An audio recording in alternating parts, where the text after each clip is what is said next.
Hi எல்லாருக்கும். இப்போ தான் நம்ம சேனலை ஃபஸ்ட் டைம் பார்க்குறீங்கன்னா சப்ஸ்கிரைப் பண்ணிக்கோங்க. வாங்க வீடியோக்குள்ளே போகலாம். நாங்கள் ஃபேமிலியாக ஒன் டே ட்ரிப் மாதிரி போயிருக்கோம். பட் ஸ்டே பண்ணி இப்போ தான் ஃபஸ்ட் டைம் போகிறோம். 3 டேஸுமே கோயில் ட்ரிப் தான் பிளான் பண்ணியிருந்தோம். வாங்க எந்தெந்த பிளேஸ்ன்னு சொல்கிறேன். நான் பசங்க ஹஸ்பண்ட் 4 பேரும் கார்லேயே கிளம்பி வந்துட்டோம். அத்தை மாமாவுக்கு ட்ரெயினில் டிக்கெட் போட்டு நைட் கிளம்பி ஃப்ரைடே மார்னிங் கிளம்பி வந்தாங்க. நாங்கள் பிளான் பண்ண பிளேஸ் பார்த்தீங்கன்னா மதுரை திருச்சி. நாங்கள் ஃபர்ஸ்ட் பார்க்க வந்த கோயில் மதுரையில் இருக்கிற திருப்பரங்குன்றம் முதல் படை வீடுன்னு சொல்லுவாங்க. அங்கே வந்த டைமில் கூட்டம் எதுவும் இல்லை. ஸோ முருகரை நல்லா தரிசனம் பண்ணிட்டு வந்தோம். கோயில் காலியாக இருந்துச்சு. ஸோ பாப்பா கீழே இறங்கி விளையாட ஆரம்பிச்சிட்டா.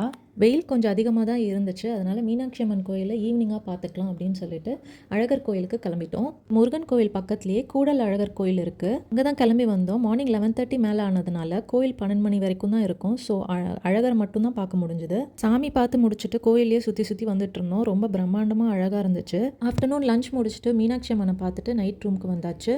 நெக்ஸ்ட் டே நாங்கள் 3 கோயில் பிளான் பண்ணியிருந்தோம். அதில் ஃபஸ்ட்டு வந்து ராக்காயி அம்மன் கோயில். இந்த கோவில் பார்த்திங்கன்னா மலை மேலே இருக்குது. ராக்காயி அம்மனை பார்க்குறதுக்கு 50-60 படி ஏறி மேலே வரணும். இந்த கோயிலை சுற்றி ஃபுல்லாக மலை தான் இருந்துச்சு. அங்கே நிறைய வவ்வால் தான் ஜாஸ்தி இருந்தது. ஒரே சத்தம். இங்கே கொஞ்சம் கூட்டமாக தான் இருந்துச்சு. ஸோ படி ஏறி வரதுக்கு எப்படியும் எங்களுக்கு ஒரு 20 மினிட்ஸ் ஆகியிருக்கும். இங்கே ராக்காயி அம்மன் கோயிலில் என்ன ஸ்பெஷல் பார்த்தீங்கன்னா அங்கே வந்து நீராடுவாங்க. இங்கே வர முக்கால்வாசி பேர் அங்கே வந்து குளிச்சுட்டு அதுக்கப்புறமா மற்ற கோயிலெலாம் போவாங்கன்னு சொன்னாங்க. அப்படி வேண்டான்னு விருப்பப்படுறவங்க தண்ணி மட்டும் தெளிச்சுக்கலாம். தீர்த்தம் எடுத்துகிட்டு வரதுக்கு அங்கேயே கேன்லாம் வித்துட்டு இருந்தாங்க. அதை வாங்கி நாங்களும் கொஞ்சம் தீர்த்தம் வாங்கிட்டு கீழே இறங்கிட்டோம். கீழே இறங்கும் போது தான் குரங்குங்களாம் ஜாஸ்தியாக இருந்த மாதிரி இருந்துச்சு. அவங்க கிட்டேருந்து இந்த பூலாம் வந்து காப்பாற்றி எடுத்துகிட்டு வரதே பெரிய விஷயமா இருந்தது. அதை மறைச்சி தான் எடுத்துகிட்டு போக சொன்னாங்க. அங்கே பாருங்கள் எவ்வளோ இருக்குன்னு. அங்கே மரத்தில் கருப்பாக இருக்கிறது பூராமே வவ்வால் தான். அப்படியே ராக்காயி அம்மனை பார்த்துட்டு கீழே இறங்கி வந்தால் பழமுதிர் சோலை முருகன் கோயில் 6வது படை வீடுன்னு சொல்லுவாங்க. கண்டிப்பாக ஒரு தடவையாவது இந்த கோயிலெலாம் விசிட் பண்ணிட்டு வாங்க. ஏன்னா அவ்வளோ அழகாக இருந்தது அந்த இடம்லாம் பார்க்குறதுக்கு. ரொம்ப வருஷமாக யோசிச்சுட்டே இருந்து இப்போ தான் போகணும்னு முடிவெடுத்து டக்குன்னு கிளம்பி வந்தோம். எந்த கோயிலுமே கூட்டம் பெருசாக இல்லை. ஸோ சாமியை நல்லா தரிசனம் பண்ணிட்டு வந்தோம். கோயிலுள்ள கேமரா அலோவ் கிடையாது. பட் கொஞ்சம் கிளிப்பிங்ஸ்லாம் எடுத்திருந்தேன். அவ்வளோ அழகாக இருந்தது. நம்ம போகிறதே ஒரு டைம், அதையும் நம்ம மிஸ் பண்ணணுமான்னு தான் நினச்சி ஒரு ஃபோட்டோ வீடியோன்னு எடுத்துக்கிட்டேன். இந்த கோயிலில் பார்த்திங்கன்னா முருகரோட 6 படை என்னென்னு மென்ஷன் பண்ணியிருந்தாங்க. ரொம்பவே நல்லா இருந்தது. தம்பியும் பாப்பாவும் நல்லாவே என்ஜாய் பண்ணாங்க. எங்களால் நடக்க தான் முடியலை. அவங்க நல்லா ஓடி விளாண்டாங்க. என் பையனெல்லாம் பிடிக்கவே முடியல. ஒரு ஃபோட்டோக்கு போஸ் கொடுறான்னா அதை பண்ணவே இல்லை சுத்தமாக. முருகரை பார்த்து முடிச்சுட்டு கீழே இறங்கி வந்தால் அழகர் கோயில் க்ளோஸ்டுன்னு சொன்னாங்க. பக்கத்தில் கொஞ்சம் தூரம் போயிட்டு லஞ்ச்லாம் முடிச்சுட்டு கோயிலுக்கு திரும்ப வந்து இங்கே ரெஸ்ட் எடுக்கிறதுக்குன்னு கொஞ்சம் ரூம்ஸ் எல்லாம் இருந்துச்சு. அங்கே வந்து ஒரு 2 ஹவர்ஸ் ரெஸ்ட் எடுத்துட்டு அதுக்கப்புறமா அழகரை போய் பார்க்க போனோம். சிங்கிள் ரூம் தான் எடுத்திருந்தோம். ஒரு ரூம் 500 சார்ஜ் பண்ணாங்க. கொஞ்ச நேரம் ஃபுல்லாக ரெஸ்ட் எடுத்துகிட்டு ஒரு 4:30க்கு மேலே கோயில் கிளம்பி வந்தோம். இதுதான் கோயில் என்ட்ரன்ஸு. இதுக்கப்புறம் தான் 18ஆம் படி கருப்பரை பார்த்துட்டு அதுக்கப்புறமா அழகரை பார்க்கணும். இங்கே என்ட்ரன்ஸ் உள்ள போனதும் ஸ்லிப்பர்ஸ்லாம் கழட்டி கொடுத்துட்டு அப்படியே கோயிலுக்குள்ளே போனோம்.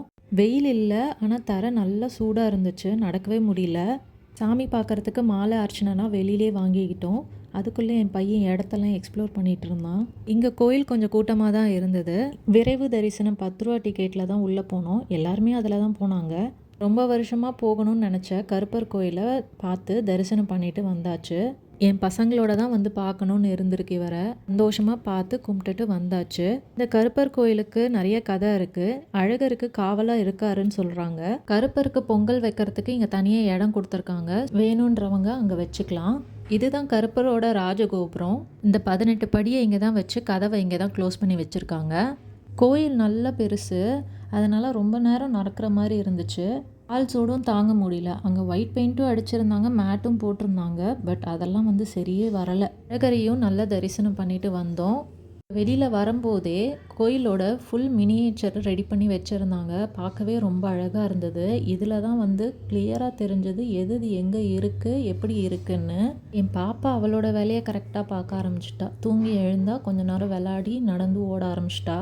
நாங்கள் வெளியில் வரும்போது கார் மாதிரி வச்சுருந்தாங்க. அதில் ஏறி வந்துட்டோம். ஏன்னா நடக்க முடியல. இன்னைக்கான டே வந்து சூப்பராக போச்சு. நாங்கள் அப்படியே திருச்சிக்கு கிளம்பிட்டோம். திருச்சி ரீச் ஆக நைட் 8:30 ஆகிடுச்சு. டின்னரை வெளியிலேயே முடிச்சுட்டு லாஸ்ட்டாக ரூமுக்கு போய் ரெஸ்ட் எடுத்து முடிச்சாச்சு. இன்னைக்கான டே அப்படி தான் போச்சு எங்களுக்கு. மார்னிங் 7 மணிக்கெலாம் கிளம்பி ஸ்ரீரங்கத்துக்கு வந்தாச்சு. ஸ்ரீ ரங்கநாதரை தரிசனம் பண்ணுறதுக்கு காரை ஒரு இடத்துல பார்க் பண்ணிவிட்டு அங்கேருந்து ஆட்டோ பிடிச்சி கோயிலுக்கு ரீச் ஆனோம். மார்னிங் பிரேக்ஃபாஸ்ட் சாப்பிடாம தான் வந்திருந்தோம். அதனால் கோயிலில் கொஞ்சமாக பிரசாதம் வாங்கி சாப்பிட்டுட்டு க்யூவில் நின்னாச்சு. யானையை ஃபஸ்ட் டைம் இப்போ தான் கிட்ட பார்க்குறாங்க என் பசங்க. ரொம்ப அழகாக இருக்குது பாருங்கள். மங்கள ஆரத்தி தரிசனம் சொன்னாங்க, அந்த க்யூவில் தான் போனோம். ரங்கநாதரை ரொம்ப கிட்டக்க பார்த்தோம், சூப்பராக இருந்துச்சு. மார்னிங் ஒரு 10 மணிக்குள்ளேயே நல்ல தரிசனத்தெல்லாம் முடிச்சுட்டு கோயிலுக்குள்ளேயே ஒரு 2 ஹவர்ஸ் ஸ்பெண்ட் பண்ணுற மாதிரி இருந்துச்சு, எல்லா சாமியும் கும்பிட்டுட்டு வெளியில் வரத்துக்கு. இந்த 3 நாள் ட்ரிப்பில் எங்களுக்கு ஒரு எக்ஸ்பீரியன்ஸ் நடந்துச்சு, அதை உங்கள் கூட நான் ஷேர் பண்ணிக்கிறேன். இந்த விஷயம் மீனாட்சி அம்மன் கோயில்லையே நடந்தது. க்யூவில் எல்லாரும் நிற்கிறாங்க. பர்டிகுலராக ஒரு குறிப்பிட்ட பீப்புள்ஸ் மட்டும் எங்களுக்கு ட்ரெயினுக்கு டைம் ஆகிடுச்சு, எங்களுக்கு வழி விடுங்க அப்படின்னு சொல்லி க்யூவை ஸ்கிப் பண்ணி போயிட்டு இருந்தாங்க. ட்ரெயின் 8 o'clockன்னு சொல்லிட்டு கோயிலுக்குள்ளேயே 7 o'clock வரைக்கும் இருக்காங்க. அது எப்படி அவங்களால சொல்ல முடியுதுன்னு தெரியல. எல்லாருமே க்யூவில் நின்று கஷ்டப்பட்டு தான் சாமியை பார்த்துட்டு வரோம். அதே மாதிரி இந்த கோயிலையும் எங்களுக்கு நடந்துச்சு. தாயாரை பார்க்கும்போது க்யூவில் நின்னோம். அங்கேயும் எங்களுக்கு ட்ரெயினுக்கு டைம் ஆகிடுச்சு, வழி விடுங்க அப்படின்னு சொல்லிட்டு அங்கேயும் 2 பேர் வந்து சாமியை ஒழுங்காகவே கும்பிட விடலை. முன்னாடி நின்ன ஃபேமிலியும் அவங்கள விடவே இல்லை. சாமி பார்த்து முடித்ததும் அவங்க ரிலாக்ஸாக போன மாதிரி தான் தெரிஞ்சுது. அப்புறம் எதுக்கு இந்த மாதிரி கேட்குறாங்கன்னே புரிய மாட்டேங்குது. உங்களுக்கு யாருக்காவது இந்த மாதிரி நடந்திருக்கான்னு எனக்கு கமெண்ட் பண்ணுங்கள். உங்களுக்கு வாய்ப்பு கிடைச்சா இந்த மாதிரி கோயிலுக்கெலாம் கண்டிப்பாக 1 டைமாவது விசிட் பண்ணிவிட்டு வந்துடுங்க. மூவியில் வந்தது எல்லாமே உண்மைதான் அப்படின்னு சொல்லிட்டு என் ஹஸ்பண்ட் பேசிகிட்டே வந்துட்டு இருந்தாங்க. இந்த கோயிலில் தான் ராமானுஜரோட உடம்பை ப்ரிசர்வ் பண்ணி வச்சுருக்காங்க, ரொம்ப வருஷமாக இருக்குது அப்படின்னு சொல்லியிருந்தாங்க. அவரையும் பார்த்து முடிச்சுட்டு அடுத்தது ஜம்புகேஸ்வரர் கோயிலுக்கு போகலான்னு பிளான் பண்ணோம். சண்டே கோயில் இருக்குமா என்னன்னு தெரியாமல் தான் போயிருந்தோம். பட் ஃபுல் டே இருக்கும் அப்படின்னு சொல்லியிருந்தாங்க. ஜம்புகேஸ்வரரை ஜலலிங்கம்னு சொன்னாங்க.